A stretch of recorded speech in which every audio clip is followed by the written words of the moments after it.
Cocopeat হল নারকেলের ছোবড়া থেকে প্রক্রিয়াজাত করে তৈরি করা এক ধরনের হালকা ও ভৌত উপাদান, যা আধুনিক কৃষিকাজ ও বাগান তৈরিতে মাটির বিকল্প বা পরিপূরক হিসেবে ব্যবহৃত হয়।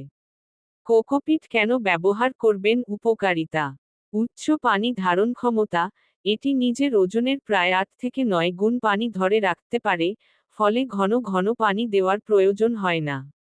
হালকা ওজন: ছাদে বাগান করা বা টবে গাছের ওজন কমানোর জন্য এটি আদর্শ। চমৎকার বায়ু চলাচল: এর গঠন ঝুরঝুরে হওয়ায় গাছের শিকড়ে সহজে অক্সিজেন পৌঁছায় এবং শিকড় দ্রুত বৃদ্ধি পায়।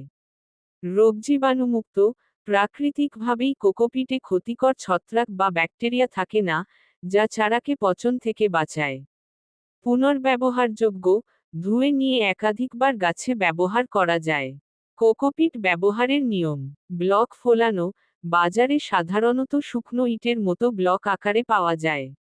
বড় পাত্রে ব্লকটি রেখে পর্যাপ্ত পানি ঢেলে কিছুক্ষণ ভিজিয়ে রাখলে তা ফুলে ঝুরঝুরে হয়ে যায়। মাটি প্রস্তুতকরণ: 50% মাটি, 30% কোকোপিট এবং 20% জৈব সার একসাথে মিশিয়ে আদর্শ টবের মাটি তৈরি করা যায়। বীজ থেকে চারা তৈরি: সিডলিং ট্রেতে কেবল কোকোপিট দিয়ে নতুন বীজ অঙ্কুরোদ্গম করা বেশ সহজ। হাইড্রোপনিক্স: মাটি ছাড়াই শুধু কোকোপিট ও তরল পুষ্টি উপাদান ব্যবহার করে গাছ লাগানো যায়।